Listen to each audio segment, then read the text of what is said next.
Shalom, bab ini berjudul Kristen dan Yahudi. Nas firman Tuhan terambil dari 1 Petrus pasal yang keempat, ayat 14 sampai dengan ayat yang ke-16. Demikian firman Tuhan, "Berbahagialah kamu jika kamu dinista karena nama Kristus, sebab roh kemuliaan yaitu roh Allah ada padamu. Janganlah ada di antara kamu yang harus menderita sebagai pembunuh atau pencuri atau penjahat atau pengacau. Tetapi jika ia menderita sebagai orang Kristen, maka janganlah ia malu, melainkan hendaklah ia memuliakan Allah dalam nama Kristus itu." Amin. Bapak Ibu Saudara yang dikasihi oleh Tuhan kita Yesus Kristus, alasan kenapa saya mengangkat topik ini ialah guna memperlengkapi saudara di dalam kebenaran firman Tuhan ya. Jadi saya ada mendapatkan satu pemahaman yang baru yang berkata bahwa landasan iman setiap orang percaya itu juga harus disupport atau ditopang oleh dengan yang namanya landasan historis. Ya, saya tidak mau menyebutkan ada satu keyakinan yang dengan percaya diri berkata bahwa agama mereka itu sudah ada sejak zaman Nabi Adam. Nah, namun ketika saya tanya penjelasannya atau landasan historisnya, atau adakah bukti-bukti yang menunjukkan bahwa agama ini ada sejak zaman Nabi Adam, ia tidak bisa menjelaskan. Ia hanya meyakini saja. Nah, berbeda dengan kekristenan. Kekristenan memang mempunyai akar yakni bangsa Yahudi. Lalu bagaimana kita bersikap? Apakah lantas orang-orang Kristen harus membela bangsa Israel? Saya pikir juga tidak seperti itu ya. Mari kita belajar memahami ini, bahwa keselamatan yang diterima oleh setiap orang-orang di luar Israel, yakni keselamatan oleh karena anugerah, itu semata-mata adalah rencana Tuhan yang ditolak oleh bangsa Yahudi. Sehingga keselamatan ini pun akhirnya bisa diterima dan tersebar luas kepada bangsa-bangsa lain. Perlu saudara ketahui apakah hubungan antara Kristen dan Yahudi? Maka jawabannya, kekristenan itu berakar di dalam bangsa Yahudi ini. Kenapa seperti itu? Karena jelas kitab sucinya orang Kristen itu ada perjanjian lama yang sebenarnya adalah tanakh Yahudi, dan ada perjanjian baru yang berisi karya Kristus Yesus dan juga para rasul dan murid-murid Yesus. Pemberitaan tentang kabar sukacita atau berita Injil itu ada di dalam perjanjian baru. Lalu apakah kekristenan menyempurnakan Yahudi? Saya pikir tidak ya. Tidak seperti itu cara pandangnya. Mau tidak mau, kalau kita kembali kepada sejarah, dan memang kita harus kembali kepada sejarah. Sekali lagi kita mau lihat landasan historisnya. Di zaman Adam dan Hawa apakah sudah ada agama? Tidak ada satupun bukti-bukti sejarah yang menunjukkan adanya agama. Adam dan Hawa, mereka ada di Taman Eden. Mereka jatuh ke dalam dosa oleh karena pilihan mereka. Dan dari situlah tersebar seluruh manusia ke muka bumi ini. Namun yang menariknya di sini ialah Tuhan membuat perjanjian istimewa dengan Abraham. Dan secara spesifik dari Abraham turun kepada Ishak, anak yang dijanjikan. Ya, yang lahir di usia tua, di saat tidak mungkin seorang wanita bisa melahirkan di umur setua itu. Tapi lahirlah Ishak. Dan dari Ishak lahirlah dua keturunan, yakni Esau dan Yakub. Tetapi Tuhan berkenan untuk memilih Yakub karena ia menghargai hak kesulungan.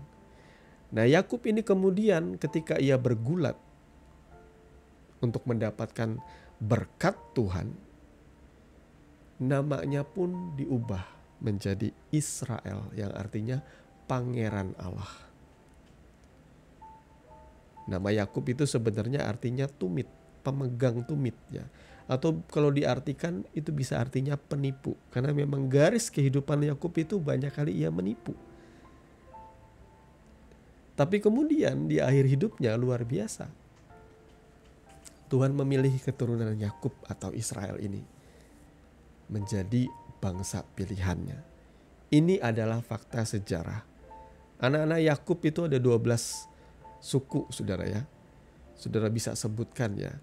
Semuanya ke-12 suku itu, dan salah satu suku terbesarnya ialah suku Yehuda.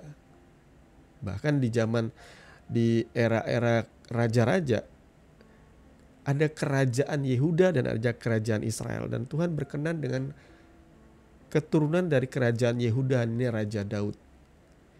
Ya, Daud itu adalah keturunan Yahudi, saudara ya.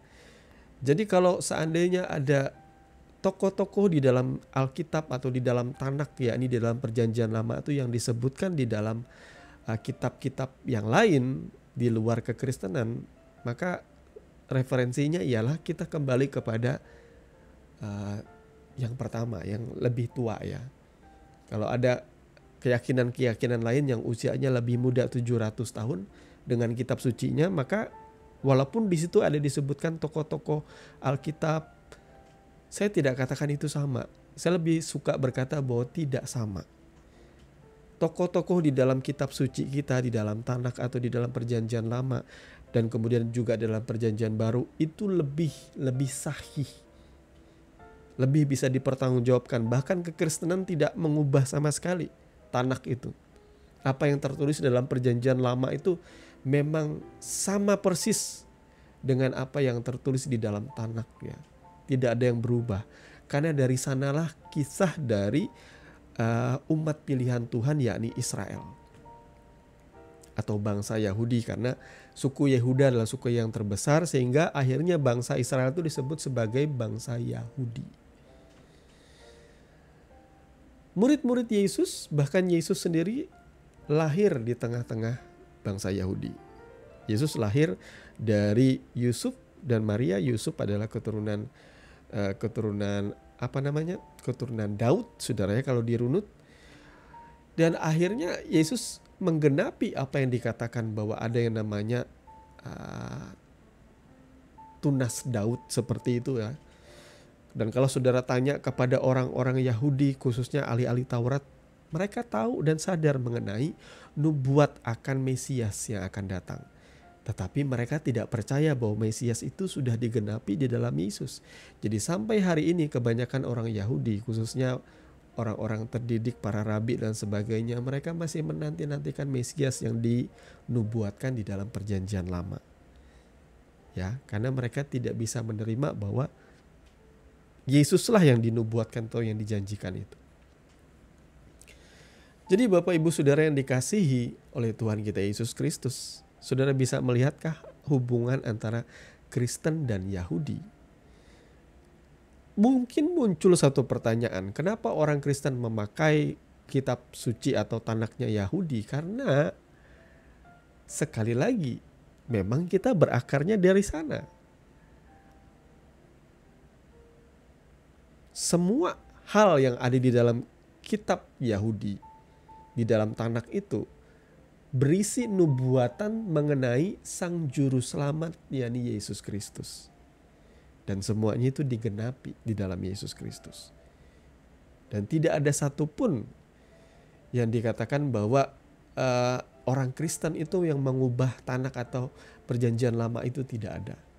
Kita menghargai bahwa itu adalah perjalanan Tuhan, ada perjalanan umat Tuhan juga di dalam mengiring Tuhan. Di situ diceritakan dengan gamblang bagaimana apa yang terjadi ketika mereka setia ikut Tuhan, apa yang terjadi ketika mereka tidak setia kepada Tuhan, apa akibat ketika mereka berpaling daripada Tuhan dan menyembah ilah-ilah lain atau berhala, apa yang terjadi Dan bagaimana Tuhan menuntun bangsa itu keluar dari Mesir. Bagaimana kemudian Tuhan menyertai bangsa Israel di dalam masa-masa hakim-hakim, kerajaan-kerajaan, dan lain sebagainya, dan seterusnya. Itu tidak bisa dipungkiri, dan itu dibuktikan sendiri juga oleh fakta-fakta sejarah dari tulisan-tulisan. Itu memang sah, betul adanya, saudara ya. Nah, ke-12 murid Yesus, bahkan Yesus sendiri adalah orang Yahudi. Jadi ide untuk mengatakan bahwa kekristenan itu penyempurna Yahudi, saya pikir tidak seperti itu. Atau ide bahwa kekristenan itu agama baru dan lain sebagainya, saya pikir tidak seperti itu ya. Yesus datang untuk menggenapi apa yang ada di dalam perjanjian lama. Dan ia pun memiliki murid yang menyatakan dan menceritakan karya pekerjaan Yesus selama ia menjadi anak manusia. Kenapa orang-orang tidak terima Yesus menjadi manusia? Artinya Tuhan menjadi manusia. Kenapa? Karena inilah fakta. Saudara tidak usah menggunakan referensi dari agama lain atau dari kitab suci orang lain. Kalau Tuhan memang mau menjadi manusia, yang itu memang adalah kedaulatan Dia. Karena ada nubuat di dalam perjanjian lama yang tidak bisa, istilahnya itu memang rencana Tuhan yang sempurna itu, bahwa akan ada satu korban satu kali untuk selama-lamanya, yang digambarkan di dalam perjanjian lama itu sebagai korban penghapus dosa, korban yang dimana ada penumpahan darah untuk mengampuni dosa. Itu adalah nubuat mengenai Yesus yang akan menjadi anak domba Allah yang menghapus dosa dunia. Pengorbanan Yesus satu kali untuk selama-lamanya. Jadi setiap orang yang percaya kepada Yesus, maka engkau akan menerima darah Yesus yang menghapus, yang membasuh dosamu. Dari sanalah kebenarannya. Lalu kemudian banyak orang mumet dengan konsep Tritunggal. Karena di dalam kitab suci kita memang tidak ada konsep Tritunggal ditulis dengan gamblang di sana. Apakah saya setuju atau tidak setuju? Ini adalah bagian dari kehidupan teologianya orang Kristen.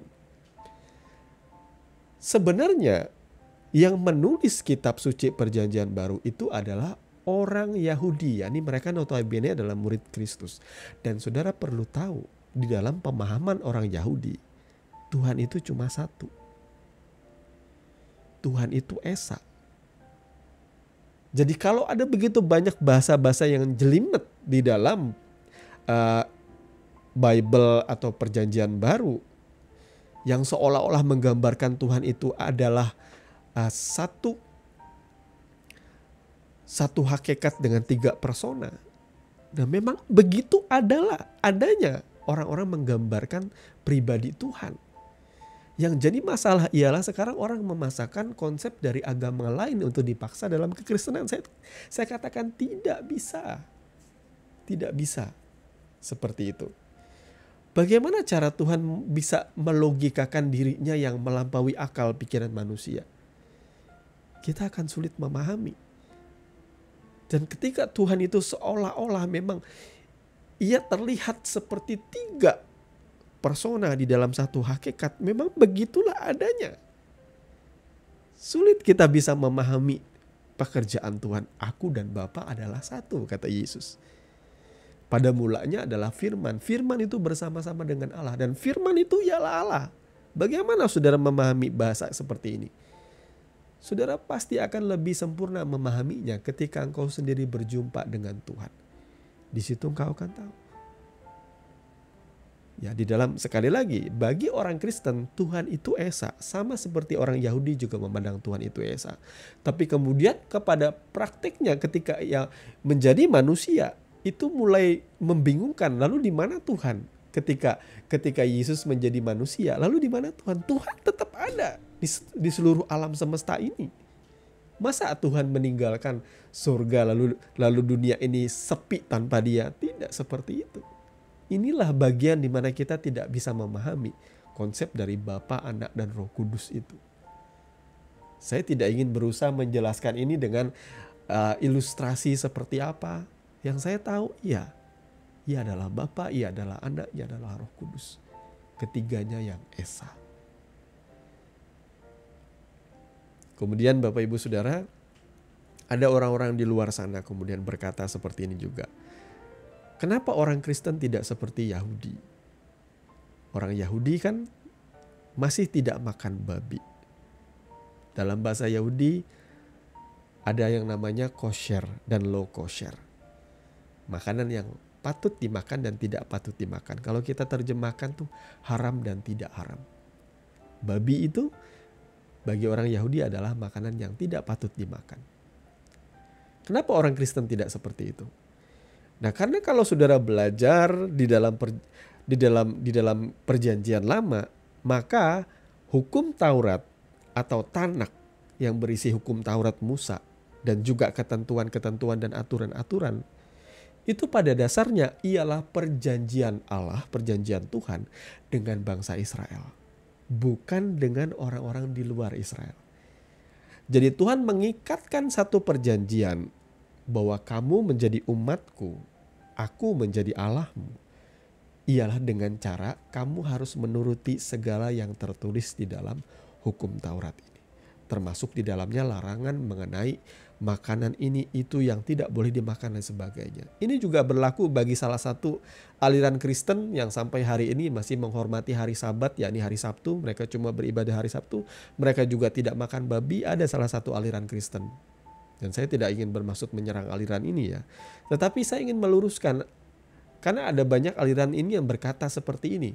Bukankah di dalam perjanjian lama kamu baca tidak boleh makan babi? Bukankah di perjanjian lama adalah aturan Tuhan untuk selama-lamanya beribadah di hari Sabat? Kenapa kamu tidak melakukan? Maka jawabannya simple, sederhana. Ini adalah perjanjian Tuhan dengan bangsa Israel, bukan dengan mereka di luar Israel. Kalau saudara adalah keturunan Yahudi, silahkan saudara meneruskan aturan dan tata keramanya seperti ini. Tetapi kalau saya sebagai orang Kristen di luar Yahudi, kepada kami tidak dibebankan yang seperti ini. Bahkan para rasul pun sepakat tidak membebankan aturan-aturan dan hukum Taurat yang jelas-jelas sudah digenapi dan sekaligus dibatalkan oleh Tuhan Yesus melalui kematian dan kebangkitannya. Memang bahasanya tuh pembatalan tuh menggunakan istilah abolisi. Memang sepenuhnya dibatalkan. Hukum Taurat itu tidak lagi menjadi nilai tukar untuk keselamatan. Tidak. Setiap orang sekarang diselamatkan semata oleh karena iman. Tetapi bicara soal perjanjian Tuhan dengan orang Israel itu adalah kekal. Jadi Tuhan, memang saya percaya Tuhan tetap menghormati mereka yang sampai hari ini memegang teguh hukum Taurat. Karena mereka adalah keturunan Yahudi atau keturunan Israel. Tapi bagi orang Kristen tidak ada satupun kewajiban kita untuk juga menuruti orang Yahudi. Di dalam mereka mentaati Taurat dengan 613 perintah di dalamnya. Sekali lagi saudaraku, dalam hukum Taurat, satu harus dilakukan, yang lain tidak boleh diabaikan. Maka kalau saudara melakukan satu perintah, saudara jangan lupa masih ada 612 perintah yang saudara harus lakukan. Karena kalau saudara gagal melakukan satu saja, saudara dipandang gagal melakukan keseluruhannya. Tidak pernah ada satupun manusia yang bisa sempurna. Walaupun memang Rasul Paulus mengklaim dirinya di dalam melakukan hukum Taurat, ia tidak bercacat.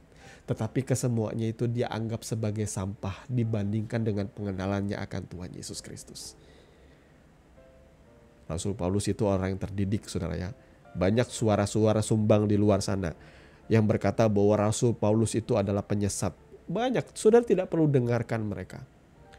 Yang saya tahu tulisan-tulisan Rasul Paulus, ia adalah seorang ahli Taurat. Ia adalah murid salah seorang guru imam besar di masa itu yang sangat disegani. Ia bahkan digadang-gadang akan menjadi pemimpin luar biasa. Tetapi semuanya itu ia tinggalkan demi Kristus. Kalau saudara baca tulisan-tulisan Rasul Paulus, semuanya itu terinspirasi dari apa-apa yang tertulis di dalam Tanak atau dalam perjanjian lama. Bagaimana ia menggambarkan penggenapan itu ada di dalam Kristus. Itu luar biasa, encer sekali otaknya saudaraku. Karena Roh Kudus sudah menaunginya. sehingga matanya terbuka dan tidak ada selubung lagi. Jadi Bapak Ibu Saudara yang dikasihi oleh Tuhan kita Yesus Kristus, sebenarnya kita bangsa di luar Yahudi. Saya sebagai orang Kristen yang lahir di Indonesia, saya ini adalah bangsa kafir di mata orang Yahudi. Karena bangsa-bangsa di luar umat pilihan Tuhan itu adalah bangsa kafir, yang layak binasa, yang dimurkai oleh Tuhan.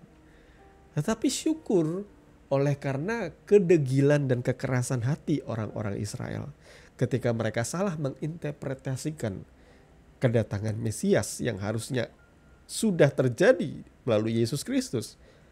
Karena kedegilan kekerasan hati mereka, inilah kesempatan bagi bangsa-bangsa lain menerima berita Injil atau kabar sukacita mengenai penebusan dosa oleh Yesus Kristus. Jadi Bapak Ibu Saudara yang dikasihi oleh Tuhan kita Yesus Kristus, ini yang saya mau ajak saudara memahami. Murid-murid Yesus adalah orang Yahudi. Jadi pola pikir mereka, sastra yang mereka tuliskan, semuanya itu adalah pola pikir Semitik ya. Pola pikir orang Yahudi di dalam tulisan-tulisannya. Dan saya bersyukur kemudian Alkitab berkata di dalam Kisah Para Rasul 11 ayat 26, mereka tinggal bersama-sama dengan jemaat itu 1 tahun lamanya sambil mengajar banyak orang.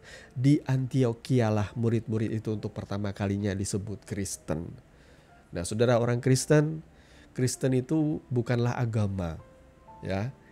Jadi Kristen itu adalah ejekan bagi mereka yang mengikuti Kristus. Makanya disebut Kristen.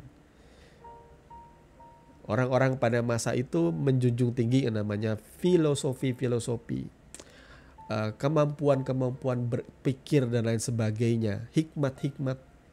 Dan kebanyakan orang Kristen itu dipandang sebagai orang-orang kelas menengah ke bawah, saudara ya. Mereka tuh banyak kali dihina dengan sebutan Kristen. Mereka yang meneladani dan mengikuti Kristus. Bagaimana dengan saudara? Apakah saudara tetap bangga menjadi orang percaya?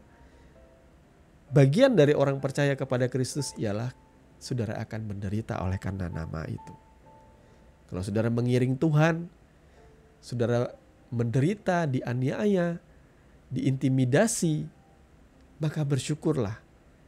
Karena itulah harga yang harus engkau bayar di dalam engkau mengiring akan Tuhan.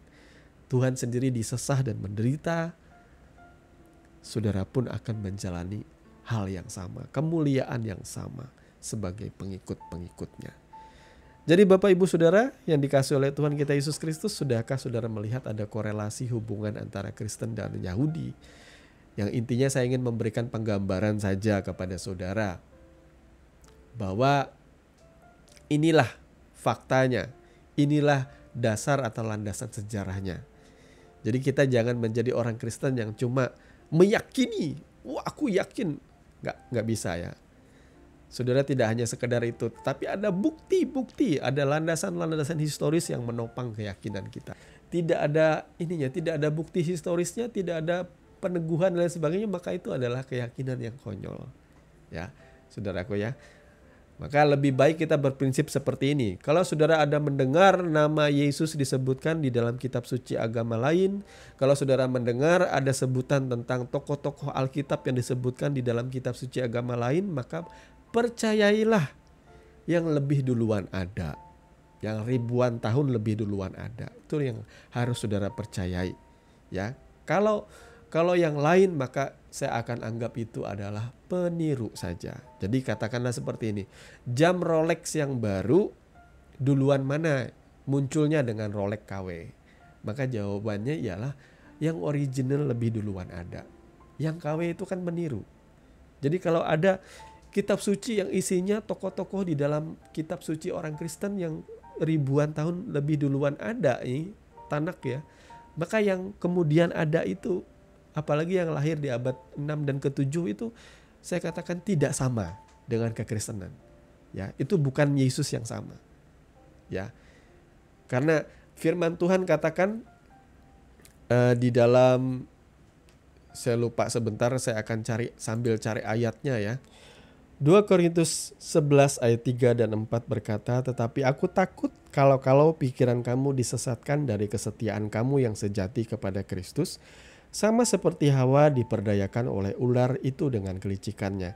Sebab kamu sabar saja jika ada seorang datang memberitakan Yesus yang lain daripada yang telah kami beritakan, atau memberikan kepada kamu roh yang lain daripada yang telah kamu terima, atau Injil yang lain daripada yang telah kamu terima." Jadi Bapak Ibu Saudara, kalau misalnya mendengarkan ada Yesus yang lain diberitakan dari kitab suci yang lain, maka saya katakan itu bukan Yesusnya orang Kristen. Bukan Yesus kita ya. Karena saya pikir hari-hari ini begitu banyak nubuat di dalam kitab suci mengenai nabi-nabi palsu, mengenai ajaran-ajaran palsu. Maka menurut saya ajaran-ajaran palsu itu adalah ajaran yang meniru dari yang asli, tetapi ditambah-tambahin atau dikurangin ya. Jadi kalau misalnya Yesus seperti ini ditambah-tambahin dan dikurangin. Kalau misalnya seperti ini ditambah-tambahin dan dikurangin, tidak seperti itu bagi orang percaya. Maka Bapak Ibu Saudara yang dikasihi oleh Tuhan kita Yesus Kristus, semoga dengan kebenaran firman ini bisa menjadi bahan pikiran saudara, bahan pertimbangan saudara, bahan saudara untuk lebih giat lagi belajar supaya saudara tidak mudah disesatkan. Tuhan Yesus memberkati firman-Nya. Mari kita berdoa. Bapa, di dalam nama Tuhan Yesus, terima kasih untuk kebenaran firman yang sudah sama-sama kami renungkan di kesempatan kali ini. Kami percaya Tuhan menguatkan dan meneguhkan hati dan pikiran kami, agar hari-hari ini kami boleh bermegah di dalam Tuhan, kami boleh turut di dalam penderitaan akan Tuhan Yesus, sehingga semakin hari kami semakin dewasa Tuhan.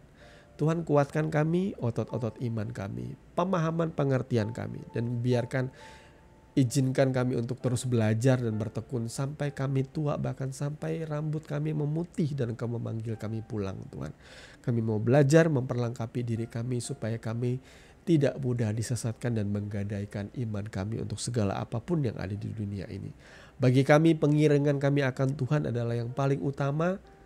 Sekalipun ada begitu banyak orang meninggalkan Yesus, kami akan tetap setia.